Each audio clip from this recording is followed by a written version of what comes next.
I was at a dinner in London, given in honor of one of the most celebrated English military men of his time. I do not want to tell you his real name and titles. I will just call him Lieutenant General Lord Arthur Scoresby. I cannot describe my excitement when I saw this great and famous man. There he sat, the man himself, in person, all covered with medals. I could not take my eyes off him. He seemed to show the true mark of greatness. His fame had no effect on him. The hundreds of eyes watching him, the worship of so many people, did not seem to make any difference to him. Next to me sat a clergyman, who was an old friend of mine. He was not always a clergyman. During the first half of his life he was a teacher in the military school at Woolwich. There was a strange look in his eye as he leaned toward me and whispered, "Privately, he is a complete fool." He meant, of course, the hero of our dinner. This came as a shock to me. I looked hard at my friend.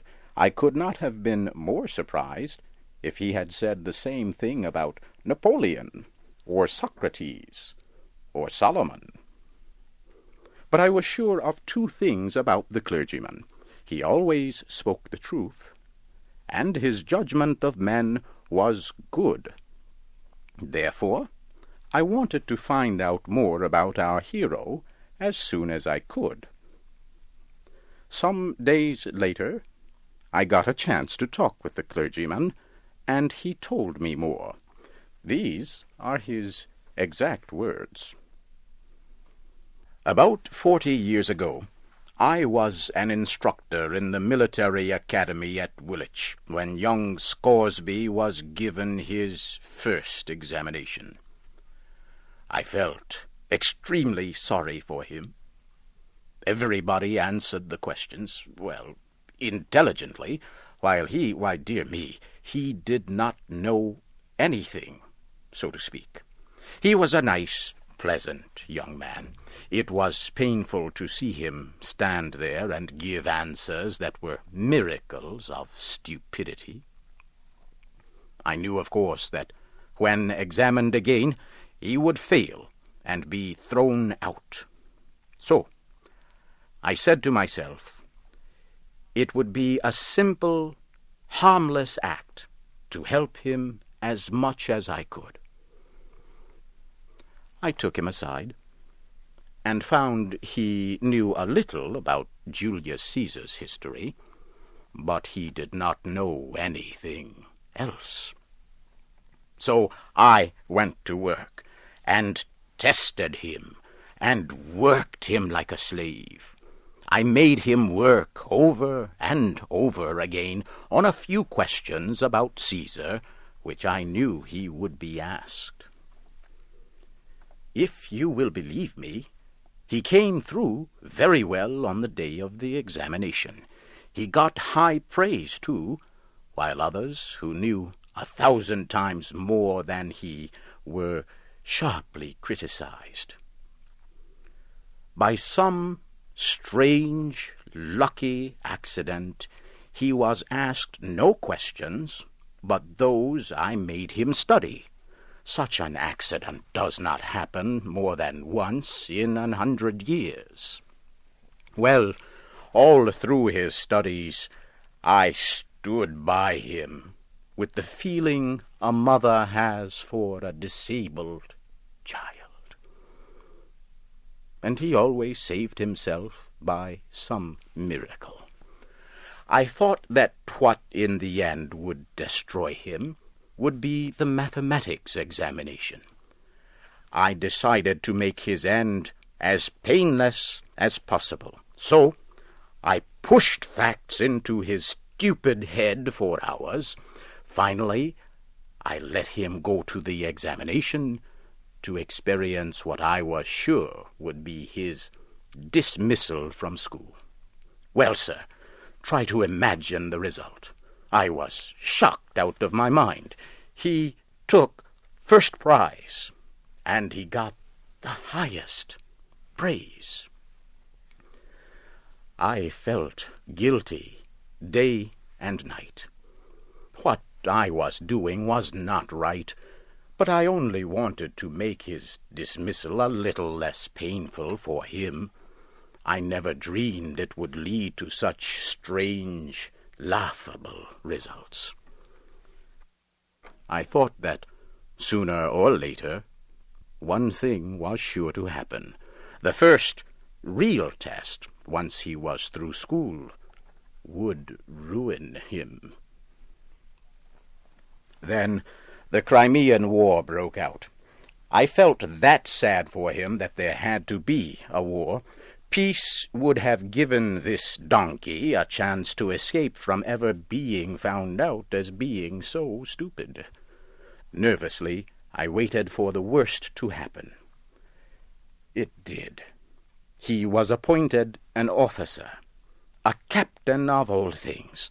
Who could have dreamed that they would place such a responsibility on such weak shoulders as his?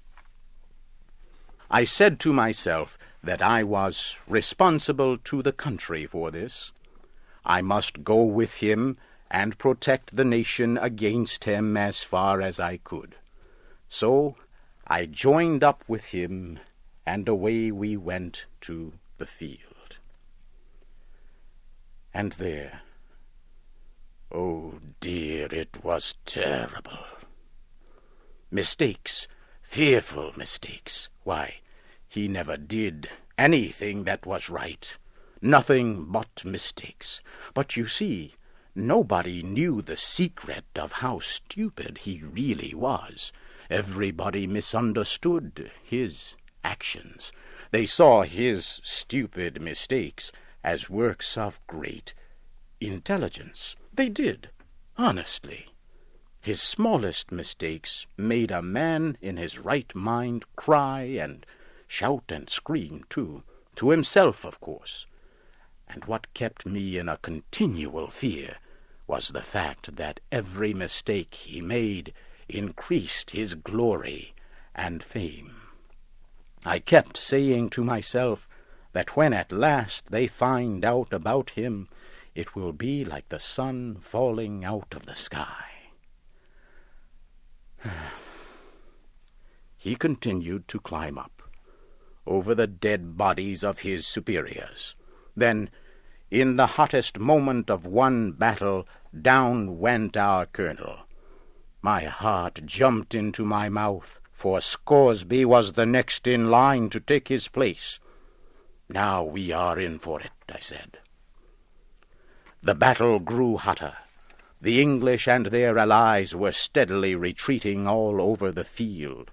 Our regiment occupied a position that was extremely important.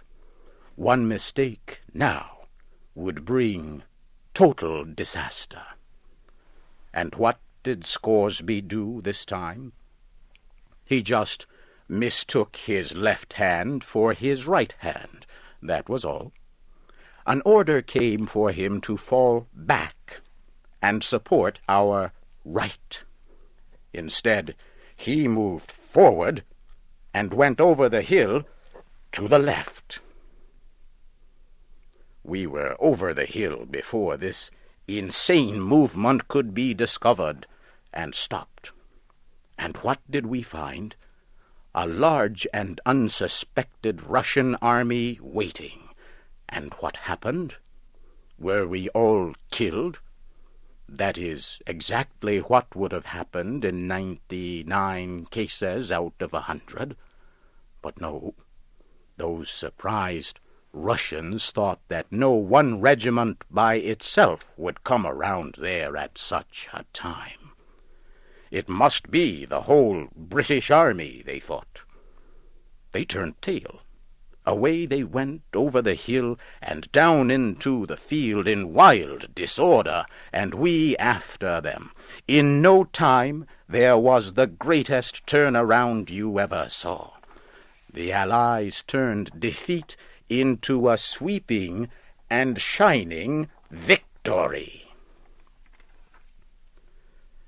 The Allied commander looked on, his head spinning with wonder, surprise, and joy.